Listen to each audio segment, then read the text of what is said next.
পারমাণবিক চুক্তি আলোচনায় যুক্তরাষ্ট্রকে খুশি করাতে পারেনি ইরান। এর জেরে প্রকাশ্য দিবালোকে ইরানে ভয়াবহ যৌথ হামলা চালালো ইসরায়েল ও যুক্তরাষ্ট্র। পারমাণবিক ইস্যু ছাড়াও ইরানের অভ্যন্তরে চলমান সরকার বিরোধী উত্তেজনার মধ্যে এই হামলা চালালো মার্কিন ও ইসরায়েলি সেনারা। এর মধ্য দিয়ে ইরানের জনগণের স্বাধীনতার সময় ঘনিয়ে এসেছে বলেও উল্লেখ করেছেন মার্কিন প্রেসিডেন্ট ডোনাল্ড ট্রাম্প, যার মধ্য দিয়ে বর্তমান ইরানের শাসন ব্যবস্থা পতনের ইঙ্গিত দিলেন তিনি। এমনকি দেশটির বিরুদ্ধে বড় ধরনের যুদ্ধ অভিযান শুরুর ঘোষণাও দিয়েছেন মার্কিন প্রেসিডেন্ট। আর এটা ওটা না, কাপড় ধোয়ার একটাই সলিউশন, চাকা all in one.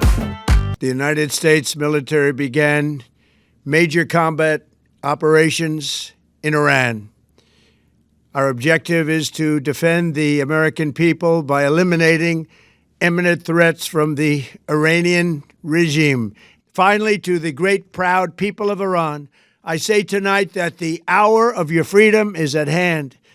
Stay sheltered, don't leave your home. It's very dangerous outside. Bombs will be dropping everywhere. ইরানের ইসলামী বিপ্লবী গার্ড, সশস্ত্র বাহিনী এবং পুলিশ সদস্যদেরও হুমকি দিয়েছেন ট্রাম্প। পাল্টা আক্রমণের চিন্তা না করে শিগগিরই অস্ত্র জমা দেওয়ার জন্য প্রস্তুত হতে বললেন তিনি, নয়তো নিশ্চিত মৃত্যুর মুখোমুখি হতে হবে বলেও হুমকি দিয়েছেন Trump. That you must lay down your weapons and have complete immunity, or in the alternative, face certain death.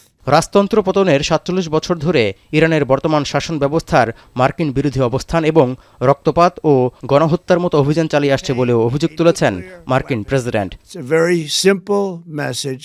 They will never have a nuclear weapon. Touhidur Rahman, এখন বিশ্ব। That no one should challenge